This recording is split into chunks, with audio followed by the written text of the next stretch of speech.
Bíblia para a Igreja. O livro de Jonas, com Paulo One. O coração de Deus. Jonas capítulo 4, versículos 10 e 11. Tornou o Senhor: tens compaixão da planta que te não custou trabalho, a qual não fizeste crescer, que numa noite nasceu e numa noite pereceu. E não hei de eu ter compaixão da grande cidade de Nínive, em que há mais de 120.000 pessoas que não sabem discernir entre a mão direita e a mão esquerda, e também muitos animais? Até aqui, trilhamos o caminho proposto pela narrativa de Jonas. Esse Jonas, profeta em tempos de crise, que embora tenha nascido e vivido dentro das fronteiras de Israel, Reino do Norte, foi enviado por Deus ao estrangeiro, exatamente para os ninivitas, para anunciar uma mensagem dura de juízo. Mas essa história apresenta uma série de reviravoltas. De quem esperamos ver atos de piedade, vemos um agudo egoísmo. Daqueles de quem pressupomos atitudes ímpias, vemos, surpreendentemente, arrependimento, temor, obediência e transformação. Sim, a leitura de Jonas quebra muitos paradigmas que nós temos. O livro de Jonas termina com uma pergunta. Aliás, na Bíblia, apenas Jonas e Naum, que tratam da temática do juízo de Nínive, terminam com esse tipo de recurso literário que nós chamamos de pergunta retórica. Os episódios do capítulo 4, quando Deus perdoa Nínive diante do protesto e da decepção de Jonas, e também do episódio da planta, do sol e do verme, nos mostram que o Deus de Israel não está restrito a Israel. Ele é o Deus criador de tudo e soberano que demonstra a sua compaixão para quem Ele quiser. Compaixão. Essa é a essência do coração de Deus e do motivo pela qual Deus poupou, a contragosto do profeta, os ninivitas da sua destruição. Mas o ponto é que a percepção de Jonas dessa compaixão estava mal sintonizada, estava com foco no lugar errado. E Deus, ao dirigir-se a Jonas, aponta cirurgicamente para isto. Jonas, tu tens compaixão da planta que te não custou trabalho, a qual não fizeste crescer, que numa noite nasceu e numa noite pereceu. Ou seja, você está aí lamentando tanto pela perda dessa planta, que te deu sombra e frescor do calor escaldante, mas era apenas e tão somente uma planta. Deus em seguida compara o sentimento de Jonas com o dele próprio. E continua dizendo o Senhor: não hei de eu ter compaixão da grande cidade de Nínive? Se Jonas demonstrou compaixão, quanto mais Yahvé.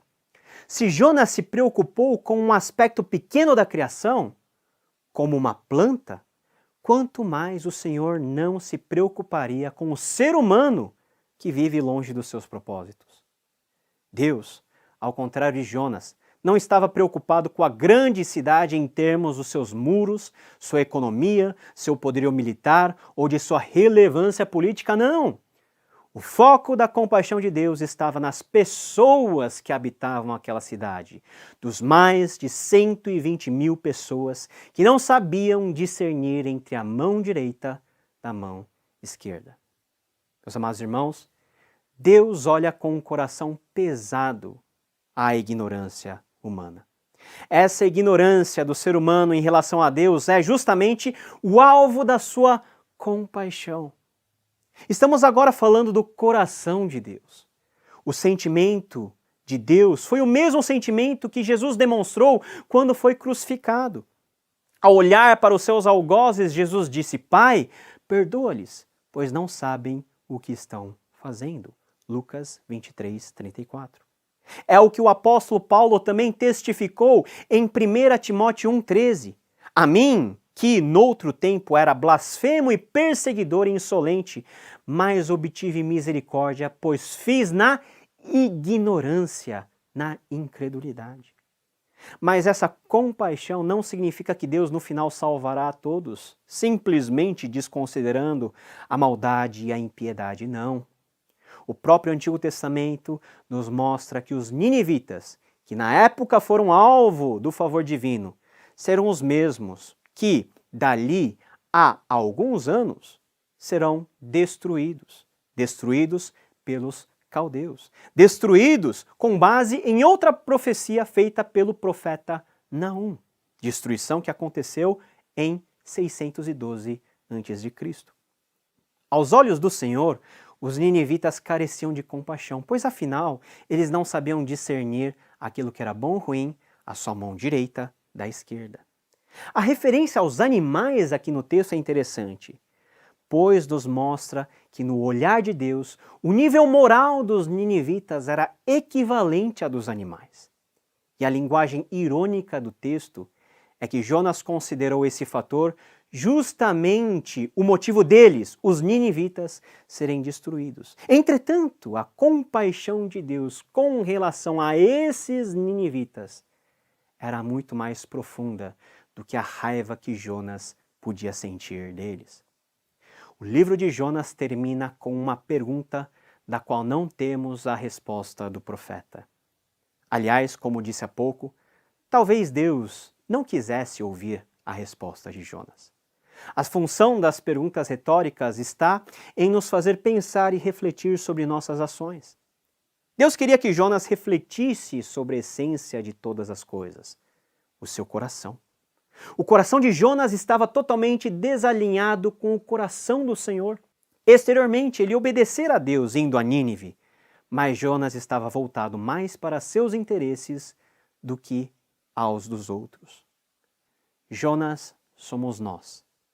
Um comentarista em Jonas disse certa feita: um Jonas espreita em cada coração cristão, choramingando sua mensagem insidiosa de preconceito presunçoso, tradicionalismo vazio e solidariedade exclusiva.